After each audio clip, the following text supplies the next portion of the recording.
तो चलिए, आज चेन्नई सुपर किंग्स और कोलकाता नाइट राइडर्स के बीच होने वाले बड़े मुकाबले को आंकड़ों के चश्मे से देखते हैं। सीधे नंबर्स की दुनिया में उतरते हैं और देखते हैं कि ये कहानी क्या कहती है। देखिए, ये मैच ना दो बिल्कुल अलग स्टाइल की टीमों का मुकाबला है। एक तरफ है चेन्नई सुपर किंग्स, जो अपने स्टेबल और अनुभवी खेल के लिए जानी जाती है, और दूसरी तरफ है कोलकाता नाइट राइडर्स, जिनका अंदाज है तेज और एकदम आक्रामक। तो ये एक क्लासिक लड़ाई होने वाली है, एक्सपीरियंस बनाम एग्रेशन की। अगर हम एवरेज स्कोर की बात करें तो आंकड़े बताते हैं कि मुकाबला बहुत करीबी होगा।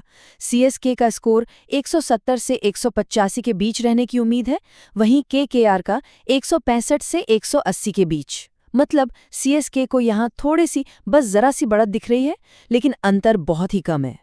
अब आते हैं मैच के सबसे जरूरी हिस्सों में से एक पर, पावर प्ले की जंग। पहले 6 ओवर ही किसी भी पारी का मूड सेट कर देते हैं, और यहीं पर दोनों टीमों की स्ट्रैटेजी बिल्कुल साफ नजर आती है। और यहीं पे चीजें इंटरेस्टिंग हो जाती हैं। पावर प्ले में सीएसके जहां 50 से 60 रन बना सकती है, वहीं केकेआर का अनुमान है 55 से 65 रन। ये साफ साफ केकेआर की सोच को दिखाता है कि भाई शुरुआत से ही अटैक करना है। तो निचोड़ ये है कि केकेआर शुरू से ही बॉलर्स पर हावी होने की कोशिश करेगा, इसमें कोई शक नहीं है। अच्छा, पावर प्ले के बाद क्या? अब चलते हैं पारी के अगले फेज पर, मिडल और डेथ ओवर्स। ये वो टाइम है जहां असली स्ट्रैटेजी और फिनिशिंग की कला का टेस्ट होता है। यहीं पर मैच बनता है या बिगड़ता है। पर यहाँ आंकड़े एक अलग ही कहानी कहते हैं। मिडल ओवर्स में सीएसके का रन रेट 7 से 8 रन प्रति ओवर है, जो केकेआर के 6.5 से 7.5 से थोड़ा सा बेहतर है।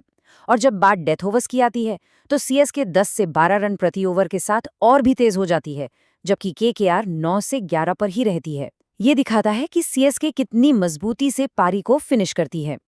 और बात सिर्फ बैटिंग की नहीं है, बॉलिंग में भी एक इंटरेस्टिंग पैटर्न है।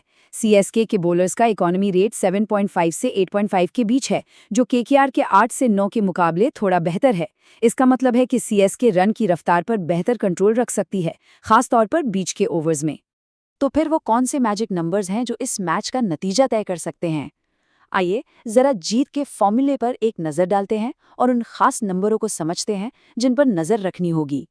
सवाल ये है कि इस मैच का असल न्यूमेरिकल टर्निंग पॉइंट क्या है? वो कौन सा आंकड़ा है जो एक टीम को दूसरे पर एक बड़ी बढ़त दिला सकता है? और वो नंबर है 60 प्लस। अगर कोई भी टीम पावर प्ले में 60 से ज्यादा रन बना लेती है, तो ये एक बहुत बड़े स्कोर का इशारा है।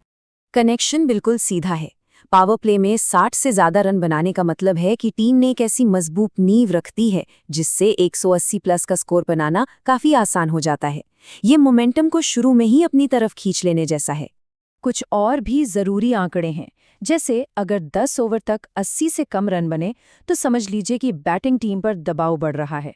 वहीं डेथ ओवर्स में 50 से ज्यादा रन बनाना मतलब मैच जीतने का एक सुनहरा मौका। तो इन सब आंकड़ों को एक साथ रखने पर जीत का रास्ता आखिर कैसा दिखता है? चलिए फाइनल कैलकुलेशन पर चलते हैं। विन प्रोबेबिलिटी के नंबर्स बताते हैं कि सीएसके के पास 52% चांस है, तो केकेआर के पास 48%। मतलब मुकाबला एकदम कांटे का है। लेकिन आंकड़ों में सीएसके थोड़ी सी आगे है। और ये जो हल्की सी बढ़त सीएसके को मिली है ना, वो उनके एक्सपीरियंस की वजह से है। प्रेशर वाले सिचुएशन को संभालना और ज़रूरी मोमेंट्स पर सही फैसले लेना, इसी वजह से वो कागज़ पर थोड़े आगे दिखते हैं। तो लब्बो-लुबाब ये है, जो टीम पावर प्ले और डेथ ओवर्स की लड़ाई जीतेगी, उसके मैच जीतने के चांस सबसे ज़्यादा होंगे। मतलब शुरुआत में धमाका करो और अंत में मजबूती से मैच ख़त्म करो। और आखिर में हम बस इसी एक सवाल पर आकर रुक जाते हैं, क्या केकेआर की आक्रामकता सीएसके के तजुर्बे पर भारी पड़ेगी?